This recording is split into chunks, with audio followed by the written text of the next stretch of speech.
Good morning dear students. Today we are going to discuss the third part of our chapter number 2, that is the electrical measurement. जो हमने last part में किया था वहाँ पे हमने स्लाइड वायर ब्रिज की फर्स्ट एप्लीकेशन डिस्कस कर ली थी। जो आज हम स्टार्ट करने जा रहे हैं that is the second application of the slide wire bridge. इसमें क्या है, to compare the two unknown resistances. हमने क्या करनी है, दो अननोन रेजिस्टेंसेस हैं उनको हमने कंपैरिजन करना है, उनका हमने क्या करना है, कंपैरिजन। तो जो हमने लास्ट में एक्सपेरिमेंट किया था वही एक्सपेरिमेंट अब 2 टाइम्स करेंगे। पहले हमने यहाँ पे क्या करना है, एक x1 रेजिस्टेंस लगा देनी है। x1 रेजिस्टेंस लगा के वहाँ पे हमने बैलेंसिंग लेंथ फाइंड कर लेनी है। Let us suppose it is the L1 and remaining कितनी हो जाएगी आपके पास 100 minus L1। So P is directly proportional to L1 and Q is directly proportional to 100 minus L1। यहाँ से P बाई Q कितना आ गया आपके पास L upon 100 minus L1 upon 100 minus L1। उसके बाद आप x1 रेजिस्टेंस को यहाँ से रिमूव कर दोगे और कौन सी लगाओगे, यहाँ पे x2 रेजिस्टेंस कनेक्ट करोगे। x2 रेजिस्टेंस कनेक्ट करके वहाँ से आपने क्या करना है, अगेन बैलेंसिंग लेंथ फाइंड कर लेनी है।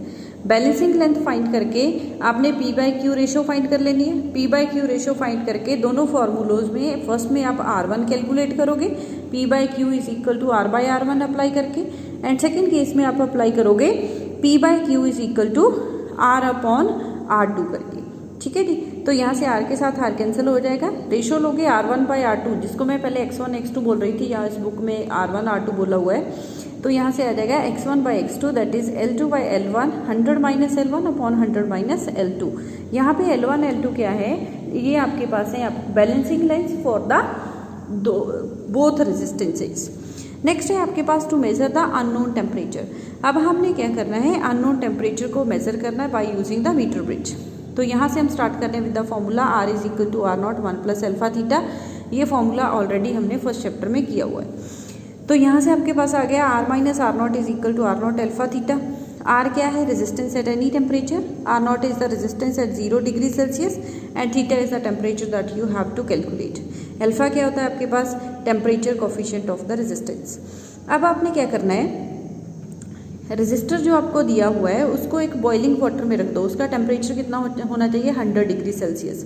वहाँ पे आपने सेम एक्सपेरिमेंट परफॉर्म करना जो हमने फर्स्ट 2 केसेस में किया है। तो वहाँ पे आ जाएगी आपके पास R100 minus R0 alpha into 100। तो दोनों इक्वेशंस को हम डिवाइड करेंगे। यहाँ पे theta will be R minus R0 upon R100 minus R0 into 100। तो यहाँ से R0 कैसे निकालेंगे हम, R0 कैसे निकालेंगे, हम उसी रेजिस्टर को एक आइस वाटर में रख देंगे। मीन्स वहाँ पे हम टेम्परेचर कितना कर देंगे, 0 कर देंगे, 0 डिग्री सेल्सियस। तो जो वहाँ की उससे आंसर आएगा दैट इज़ द R0। अब जब बॉइलिंग वाटर में रखोगे और स्टीम में रखोगे, जो वहाँ से आंसर आएगा दैट विल बी R100। ये दोनों वैल्यूज़ आपके पास आ गई। और R आपने पर्टिकुलर टेम्परेचर पे रेजिस्टेंस निकाल लेनी है, वैल्यूज़ पुट की, वहाँ से आपके पास क्या आ जाएगा, आंसर आ जाएगा। मीन्स इस केस में हमने सेम एक्सपेरिमेंट 3 टाइम्स रिपीट करना है। Clear. Now next is the potentiometer. Potentiometer क्या होता है, ये भी एक आपके पास प्रैक्टिकल डिवाइस है जो हम किसके लिए यूज़ करते हैं, to compare the EMF of the 2 cells to measure the internal resistance of the cells. हमने एक डिवाइस है जिसको हमने इंटरनल रेजिस्टेंस और EMF ऑफ सेल फाइंड करने के लिए यूज़ करनी है। प्रिंसिपल क्या होता है कि अगर आपके पास कोई भी वायर है, उसका area of cross section uniform है और उसमें जो करंट आपके पास कांस्टेंट फ्लो हो रहा है, तो पोटेंशियल ड्रॉप किसके प्रोपोर्शनल होता है, that will be proportional to the length of the wire. कैसे प्रूव करेंगे, हमने ओम्स लॉ से स्टार्ट किया, V is equal to IR। R की वैल्यू क्या होती है, rho into L by A। तो यहाँ से हमने V में R की वैल्यू पुट कर दी, I rho L upon A।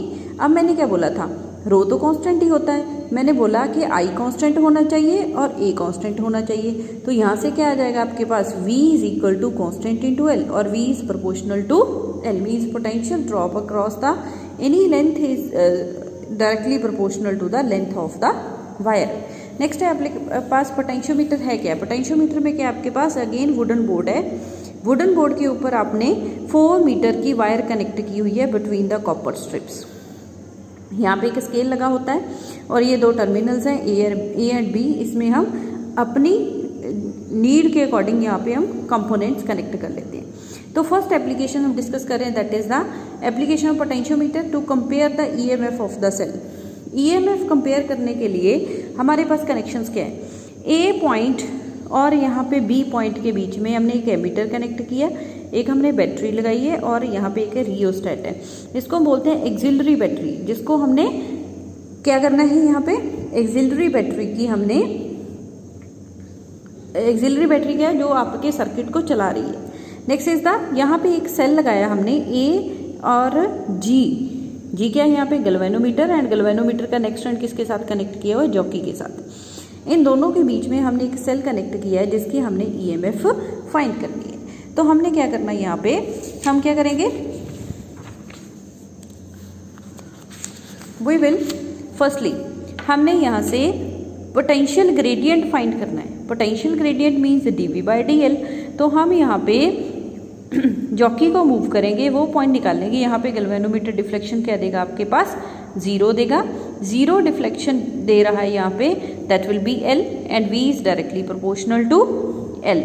और डी बाई डी एल क्या आ जाएगी आपके पास 1.018, दैट इज द 1.018 क्या है, उसकी वोल्टेज है एक्चुअली, एंड एल क्या है, उसकी बैलेंसिंग लेंथ, उसके साथ डिवाइड किया, यहाँ से आपके पास डी बाई डी एल आ गया।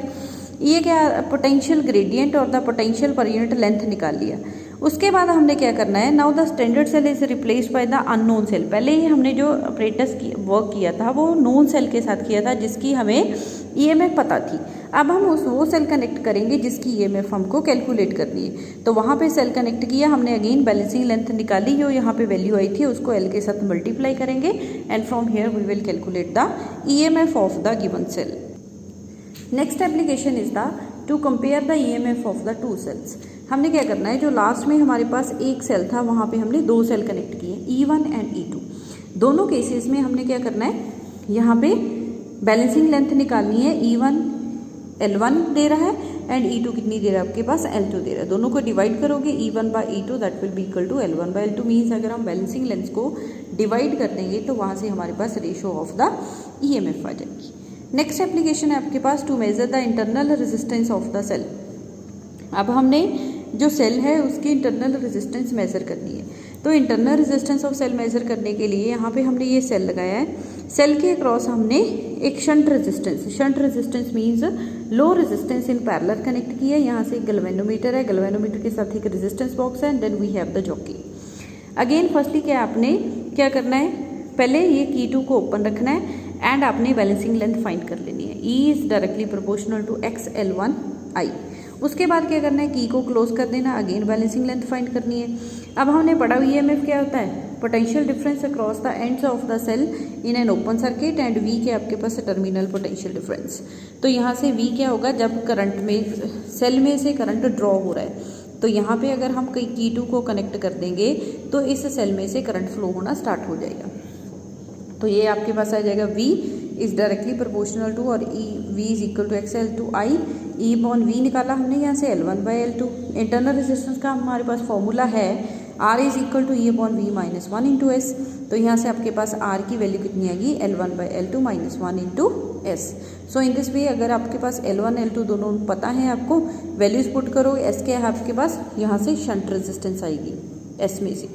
तो जो आपके पास वैल्यू आएगी पुट करोगे, from there you will calculate the internal resistance of the cell. With this we have completed our second unit. हमने सेकेंड चैप्टर भी कंप्लीट कर लिया है, इसका थ्योरेटिकल पोर्शन हो गया, न्यूमेरिकल्स अभी पेंडिंग है। Thank you.